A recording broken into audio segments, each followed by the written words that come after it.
Sempre gosto de dar uma conferida, mas oficialmente estamos ao vivo. Vamos lá, só dar uma conferida aqui. Ver se a gente está rodando bonitinho. Estamos rodando bonitinho. Mandar uma mensagem para o Edu de oi.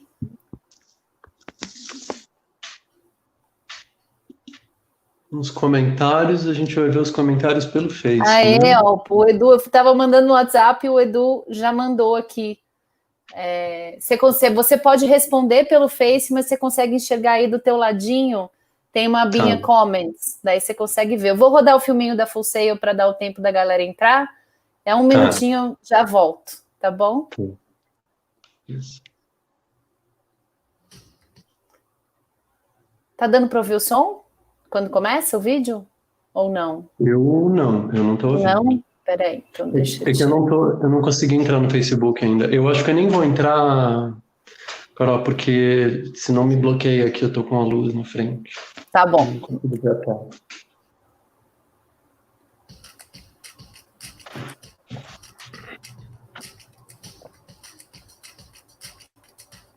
Agora dá pra...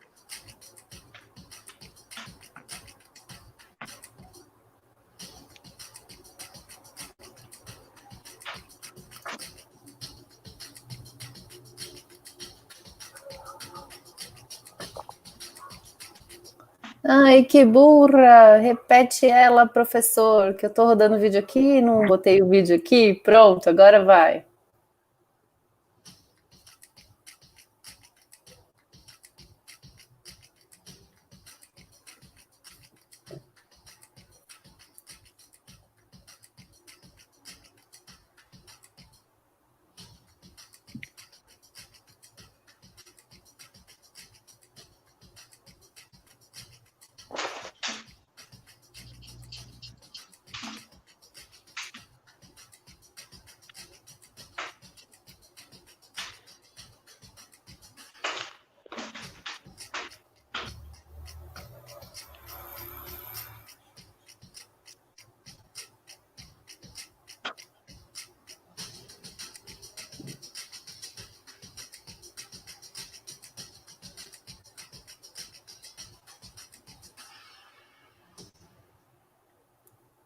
Aí é sempre uma aventura compartilhar. Às vezes dá certo, às vezes não dá, às vezes é com som, às vezes é sem som. Boa noite, César Munhoz. Seja muito bem-vindo à nossa conversa. Esse mês, eu já estou no terceiro mês aqui, segunda a sexta, das 7 às 7h30, com uma live. E esse mês a gente teve a ideia de fazer as lives só com convidados graduados, brasileiros graduados pela Full Sail University. Fico super feliz de ter você aqui. A gente já fez uma pelo Insta, mas aqui no Face é a nossa primeira e a gente está... o Edu está compartilhando com o pessoal da página da Super Cinema. Então, seja bem-vindo para a comunidade da Full Sail de brasileiros e para o Super Cinema. Queria que você começasse se apresentando, contando quem você é, que programa que você fez na Full Sail e quando que você se formou. Beleza. Oi, Carol Olival, tudo bem? Tudo ótimo. Obrigado pelas boas-vindas. Estou bem feliz de estar aqui também, por várias razões, para falar do assunto, que é um assunto que me apaixona, falar da escola, que é a minha escola do coração, e, bom, eu sou César Munhoz, tenho 41 anos, sou artista, atuo em várias áreas dentro da indústria do entretenimento, da produção cultural, da produção artística. Eu não vejo muito separação entre essas coisas, mas acho que é bom a gente usar as nomenclaturas. Eu prefiro usar as nomenclaturas porque existe essa divisão em vários sentidos. Mas, bom, então, eu fui para a Full Sail estudar Entertainment Business, né? O curso que eu fiz lá foi um Masters em Entertainment Business. É um curso que dura mais ou menos 1 ano e meio, é um curso ultra concentrado, em que a gente estuda noções desde questões de marca, questões de planejamento, questões financeiras, questões jurídicas. E também dentro da Full Sail a gente tem a oportunidade de literalmente navegar por pessoas da indústria, né? E vivenciar experiências de indústria, experiências de vida real da indústria, né? E foi isso que me chamou a atenção para ir para lá, porque quando eu descobri a Full Sail, eu estava numa transição de carreira, eu já tinha 10 anos de carreira como produtor de conteúdo em jornalismo e publicidade. Jornalismo e publicidade é a minha formação, e eu estava começando eu comecei com texto e estava começando a trabalhar com som, com áudio, com música, e eu também senti essa vontade de trabalhar com música. Eu estudei produção musical, foi 2009, 2010 eu fui estudar produção musical em Curitiba, São Paulo e Buenos Aires. Comecei a trabalhar aqui em Curitiba como músico residente de uma casa de moda, HL, que é a casa de moda que hoje veste a Elza Soares, e foi nessa época que eu percebi, puxa, estou numa transição de carreira, preciso me informar, né? Eu não vinha de uma família que tem esse background, mas eu venho de uma família que tem como tradição sempre muito estudar o que se propõe a fazer. E também, ao mesmo tempo que antes de eu descobrir a Full Sail, eu já estava trabalhando como músico, compositor e produtor. Comecei a trabalhar com artes visuais também. Estudei performance art, comecei a produzir peças de performance art para galerias e trabalhar com esse aspecto mais conceitual enfim, conceitual da arte mesmo, né? E também comecei a montar o meu projeto de palco, que junta essas disciplinas todas, se chama Mitômano, é um projeto de eletro-rock e cinema ao vivo. E daí eu pensei, bom, acho que tem uma carreira realmente se configurando, e eu comecei a pesquisar cursos em que eu pudesse não só estudar isso de maneira acadêmica, que é uma coisa que eu gosto, mas também uma escola que pudesse me dar a vivência do dia a dia, do trabalho, de entretenimento. E eu já estava com isso na cabeça de que eu queria estudar nos Estados Unidos, porque é o epicentro da indústria de entretenimento, né? Eu tinha esse envolvimento com várias esferas da arte, mas eu tenho muito interesse por cultura pop também. O meu trabalho também flerta muito com cultura pop, e eu queria estudar lá. E eu descobri primeiro o curso de Music Business, né? Então eu estava trabalhando predominantemente com música, descobri o curso de Music Business, mas eu pensei, eu não quero mais, assim, eu já percebi que eu ia passar a minha vida trabalhando com vários tipos diferentes de projeto, e em vez de estudar Music Business, que era uma coisa que para mim parecia muito específica para o meu caso, e também não queria estudar arte em si, porque a minha forma de trabalhar com arte, eu vou atrás da informação que eu quero, e eu também não tenho esse foco de uma pessoa, por exemplo, que quer ser um pintor e vai estudar o modus operandi da pintura, ou o modus operandi da sua própria disciplina. Eu queria um curso mais focado em administração mesmo, né? Porque eu queria saber, eu quero administrar a minha carreira. Eu sei que eu vou trabalhar com várias coisas, eu vou ter que trabalhar com vários tipos de pessoas diferentes, e vários tipos de empresas diferentes, e uma indústria que é muito dinâmica, né? Eu acho que a gente tem um contato com entretenimento, a maioria das pessoas tem um contato com entretenimento, que é a tela, né? A superfície, e o entretenimento se vale muito da ideia de superfície, né? Do que aparece. Mas aquilo é uma ponta de iceberg. Atrás daquilo tem uma indústria gigantesca, né? De pessoas e de parcerias e de empresas que trabalham cada uma de uma forma. Então eu fui para lá, foi em 2012 e 2013, e foi demais, assim, porque eu já cheguei, o óleo já estava fervendo, então, né, cheguei lá e fui conhecendo a estrutura da escola, que é muito bacana, né? A gente tem aulas em vários horários, a gente tem aulas nos horários reais em que as pessoas trabalham com entretenimento, Então de dia, de tarde, de noite, de madrugada, projeto o tempo todo, né? Isso também foi muito bacana, assim.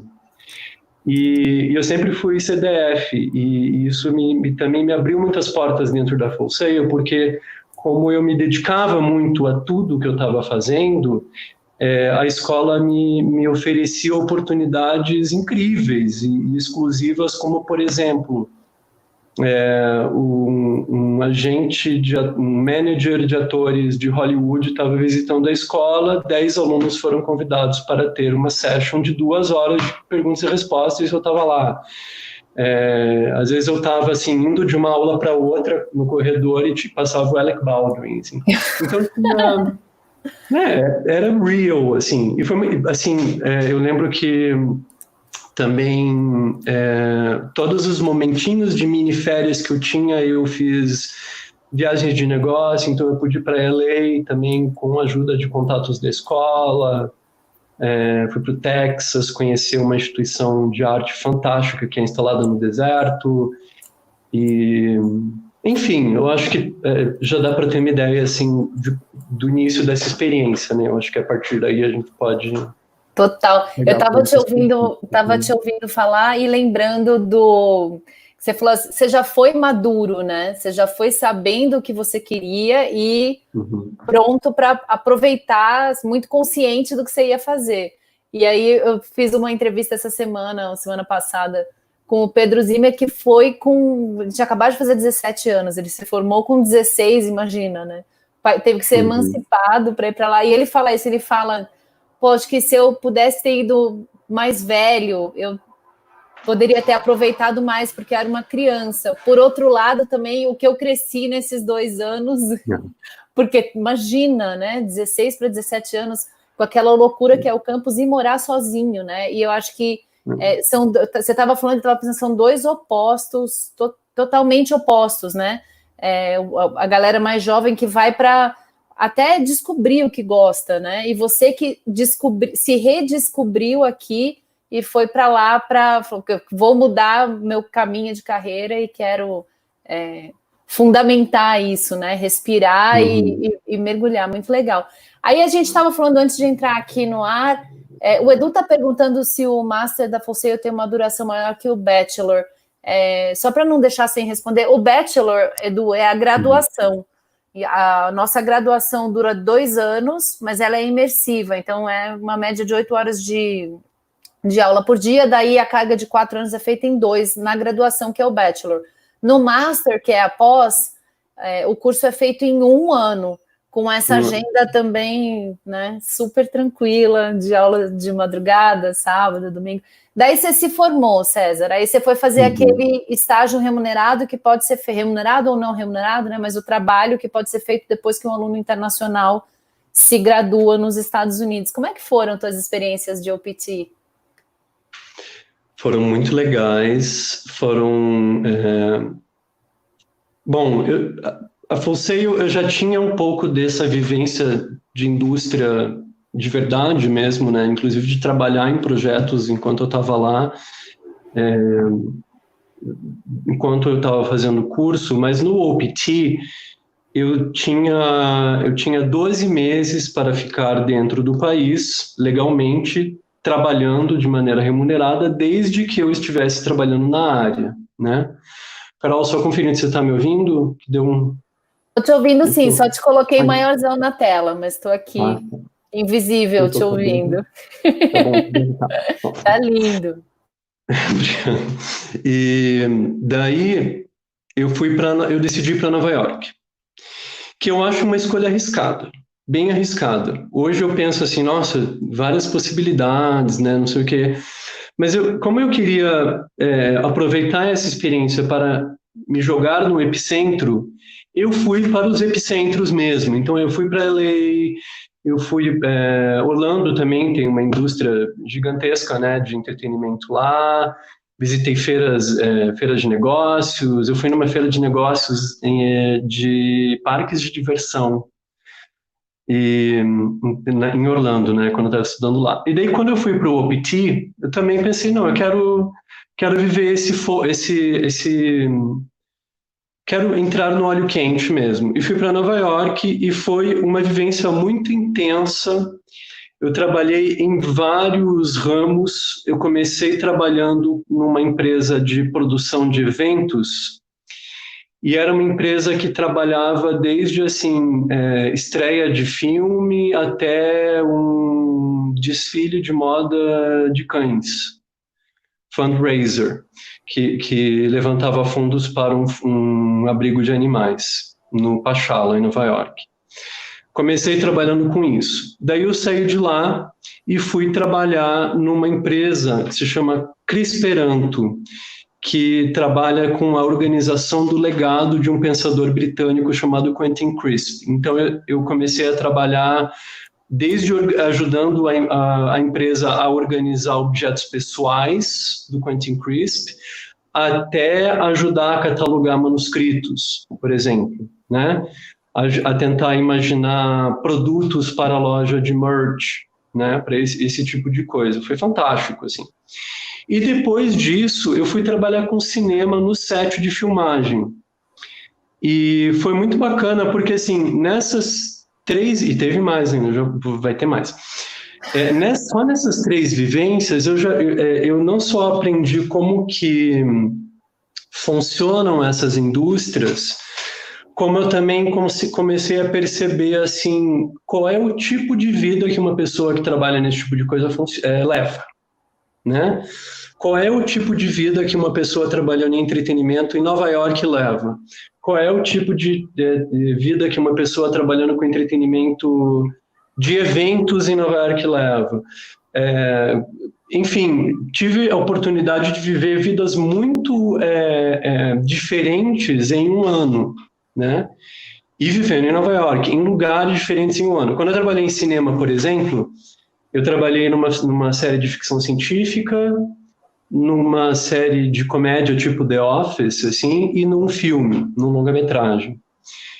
E daí, assim, durante um tempo, eu morava em Washington Heights, que era em cima em Manhattan, pegava 2 trens, levava 2 horas mais ou menos para chegar ao set, chegava ao meio-dia, trabalhava até as 3 da manhã e voltava para casa, também 3, 4 horas de volta. Aí tinha isso, eu fazia fazia áudio. Depois eu fui para o departamento de arte de um filme e a gente foi filmar num castelo no interior do estado de Nova York. Então era fantástico, assim, porque daí tinha uma sala, a suíte do castelo, a gente tinha que transformar a suíte não, a biblioteca do castelo numa suíte. Então a gente guardou todos os livros, desmontou 20 armários, pintou a parede de rosa, fez os detalhes, filmamos a cena, pintamos as paredes de novo. Tudo. É uma coisa, né, que você tem que ter muita paixão para trabalhar com isso, assim. E naquele momento foi bacana, mas eu percebi assim, bom, é uma experiência legal, mas acho que eu quero ter outro tipo de trabalho. E daí foi lá em Nova York, por exemplo, que eu percebi que o meu envolvimento em projetos de entretenimento, eu prefiro que seja de maneira em que eu possa controlar melhor o meu tempo. Então, depois que eu saí do set de filmagem, eu fui trabalhar com edição. Então, eu editava trailer de reality show, eu editava, enfim, edição de vídeo, né? Que também dá um trabalhão. Mas, enfim, eu podia controlar melhor o meu tempo, né? Trabalhava em casa. E a maioria dos projetos que eu trabalho hoje tem influência desse tempo do OPT. Porque hoje eu foco a minha carreira em projetos especiais e para cada... Então, um filme me procura, uma empresa de moda me procura, um artista me procura procurando algo específico. Então, eu preciso ou de uma trilha sonora, ou de uma capa de disco, ou de uma assessoria de carreira. E eu forneço aquele elemento específico para aquele artista. Então, eu fico feliz com o jeito que eu trabalho e eu consigo ver o resultado naquele trabalho também. Eu imagino que muita gente da Super Cinema está ouvindo isso agora e se identificando com a vida de trabalho no set, né? Provavelmente. A última não você. Oi? Não você, né? Não foi para você. Eu acho que até assim, se em algum momento eu tivesse que trabalhar com isso também, eu faria com um tesão, porque é muito legal, mas são escolhas, né? Que uma pessoa de 41 anos já tem que dar uma, né? Tirar o pezinho do acelerador. Pois é. A última gig que eu fiz em Nova York, antes de vir para São Paulo, eu fui DJ num evento no Prédio das Nações Unidas. Que demais! Foi muito bacana. Tinha representantes da família do Obama. Então, assim, você navegar por esses momentos é uma coisa que eu só pude ter acesso mesmo estudando e aproveitando esse OPT, né? Foi um momento... Foi life-changing, realmente, assim. E aí, depois que acabou, você voltou para... Você está em Curitiba, né? A gente nem falou que Sim. César reside em Curitiba. E o que você está fazendo hoje aí, César?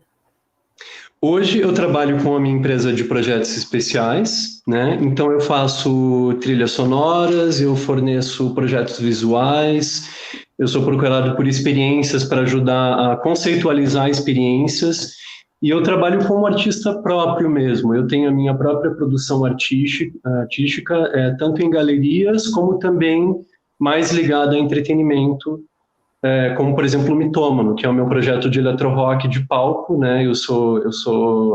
O Mitômano é a minha alcunha, a minha persona, e por meio dele eu produzo música, produzo meus videoclipes, produzo meus shows, produzo minhas lives. Desde 2009 o Mitômano já existe. E eu trabalhava... Tem um site? Tem, mitômano.com. Mitômano.com. O site do Mitômano é mitômano.com e eu tenho o meu próprio site, onde você conhece um pouco do meu portfólio como profissional de entretenimento, que é cesarmunhoz.com, né? Vou pôr aqui nos banners. Peraí.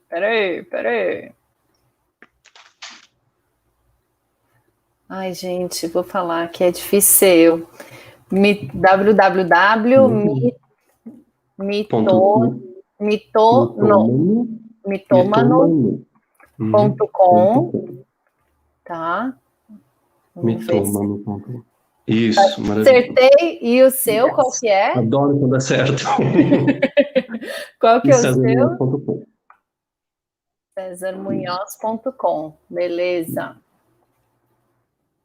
Aí a gente vai alternando aqui, vou deixar um pouquinho nesse, daqui a pouco ponho no outro. Conta mais do Mitômano. Eu achava que era mitomano, até eu ouvi você falar pela primeira vez. Porque eu acho que eu sempre olhei sem acento. Conta de onde vem isso. O Mitômano ele existe desde 2009 e durante esse tempo todo ele foi se encontrando. Será que eu sou mitômano? Será que eu sou mitomano? Mas ele vem da ideia da mitomania. Mitomania é uma condição em que você mente compulsivamente e você se envolve nas próprias mentiras, e eu uso isso como plataforma para fazer rock, música de pista, baladas dramáticas. Quando você toca, então, na Night, você toca com... Que eu sei que você toca, e eu já vi várias chamadas, vários anúncios das gigs que você faz, mas eu não tinha ligado uma coisa. Eu achava que Mitômano era um espetáculo específico que você fazia, e não uma alcunha para a tua personalidade artística. Então, quando você toca como um mitômano. Isso, quando eu toco, quando eu faço shows no Mitômano, né? Eu sou DJ também, então eu faço discotecagens, como essa que eu fiz lá no Prédio das Nações Unidas, eu toco em eventos e também em bares. Eu sou residente de um bar aqui em Curitiba chamado Spots Bar. Então essa é a discotecagem, esse é o trabalho de discotecagem. E o Mitômano é esse projeto, essa persona, é como se fosse tem o Prince Nelson Rodgers e tem o Prince, né? Tem a Madonna Luiz Verônica Ciccone, tem a Madonna, tem a Stefani Germanotta, tem a Lady Gaga, assim. Então o Mitômano é isso, assim, é esse projeto.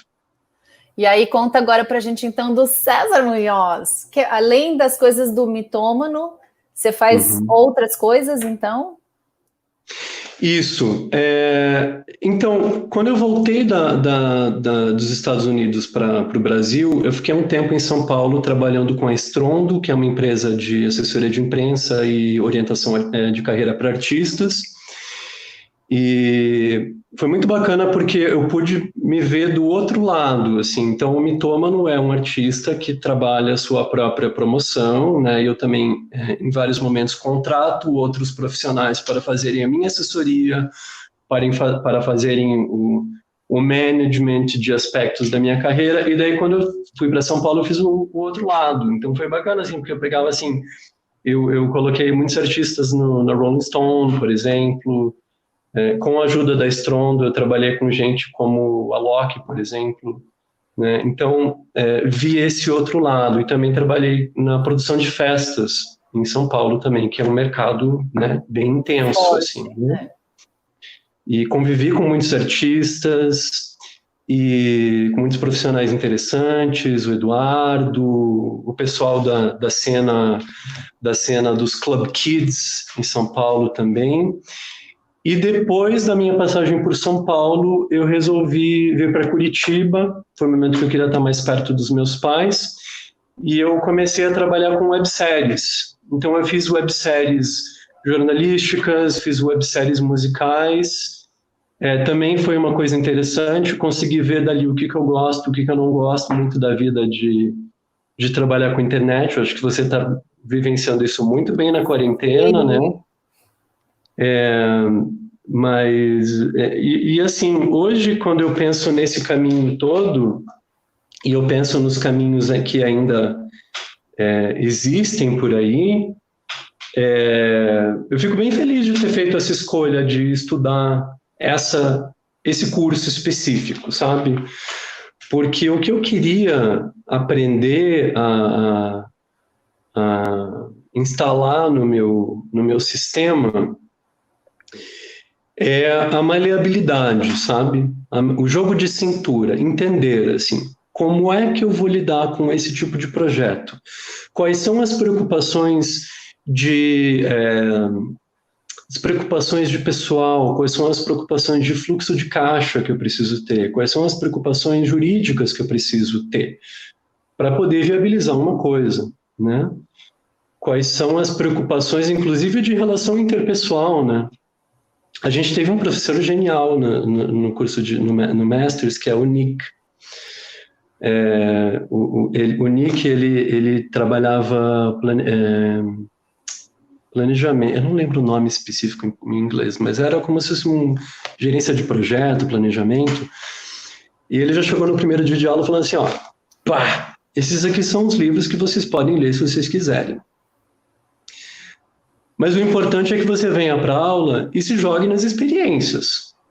Porque a gente tem que aqui aprender a lidar com pessoas. E era bacana, porque era uma aula só de dinâmicas. A gente estudava, revirava a questão teórica, conceitual, mas a gente precisava entender como é que a gente ia se virar ali naquele grupo de pessoas. Então, eu estava trabalhando durante a disciplina num projeto que tinha um amigo lituano que trabalhava em vida noturna. Daí tinha um outro colega que era modelo. Aí tinha eu, que era esse bicho de 7 cabeças. Aí, enfim, lidar com essas pessoas todas. Então agora, por exemplo, eu estou planejando um videoclipe. Eu quero entender aonde está a minha marca nesse videoclipe, de que maneira eu posso oferecer um espaço para que o artista que colabora comigo se sinta valorizado também, mas ao mesmo tempo onde é o momento em que eu tenho poder de veto, porque é um videoclipe do Mitômano, sabe? Claro. Que são soft skills que a gente tem que ter, né? É muito legal isso tudo que você está falando, César. A gente tem discutido muito essa ambiguidade, né, de ser artista e não saber se autogerenciar num mundo em que o artista não tem carteira assinada, não tem garantia de salário, né? O horizonte do artista é trabalhar para o projeto, é ser um empreendedor por conceito. Uhum. E muitas vezes falta exatamente isso que você está falando, né? Desde saber mexer no fluxo de caixa, planejamento, pensar você mesmo como marca, né? Sair um pouco do papel do artista e entrar no papel do gerente desse artista, né? Que se você não fizer, alguém tem que fazer para você, porque senão a possibilidade de dar errado é muito grande. E a gente vê vários artistas, a gente vê atores e gente que você acha que está super bem, e quando você vai olhar de perto não está nada bem, né? Porque não soube, teve um momento de boom, ou até está, até hoje, num momento de boom em que é conhecido, está fazendo trabalhos e tal, mas gasta mais do que o que recebe, não consegue gerenciar onde quer ter a sua imagem associada. É super legal o que você está falando, e acho que é para todo mundo que quer trabalhar com arte por projeto, é para pensar, né? Para não fechar o olho para isso, porque eu acho que o artista quer fazer a sua arte, né? A realização deve vir muito mais disso, né? Artista, sobreviva ao seu processo criativo. Fale comigo se você precisar de ideias. Nossa, então, aproveita, assim, gente. Convite do César. Há escolhas também, né, Carol? Eu acho que tem artistas que se propõem a serem homens bala, mulheres bala, e eu acho que é uma escolha, né? Mas a minha escolha era essa, assim, a minha escolha é uma carreira consistente, de longevidade, saudável, que seja de ganha-ganha para todas as pessoas envolvidas nos projetos em que eu me envolvo, e que a gente possa gerar coisas interessantes para as pessoas, né? Dar uma inocular ideias boas e enfim, coisas legais na cabeça das pessoas, que elas possam se entreter com coisas que sejam boas, né? E que não sejam mais do mesmo, né? Porque tem uma coisa que você não é mais do mesmo, né? Tem um baita quê de originalidade. César, já passou nossa meia hora, acabou o nosso tempo, passa muito rápido. Muitíssimo obrigada. Vou continuar em contato com você. Fica, então, o convite aqui para o Edu e para o pessoal da Super Cinema para a gente gravar uma com ele, porque eu tenho certeza que se ele tivesse aqui, ele ia te fazer um montão de perguntas da perspectiva da Super Cinema. Então, fica o convite. Vou entrar em contato com você para a gente marcar e a gente vai se falando. Adorei te ver aqui, pelo menos virtualmente, com essa pandemia louca. Legal. Vamos nessa. Obrigada, César. Valeu, bom final de semana para todos. Obrigadão, tchau, pessoal. Até segunda, que sextou aqui. Tchau, tchau. Vou encerrar o link. Tchau, tchau.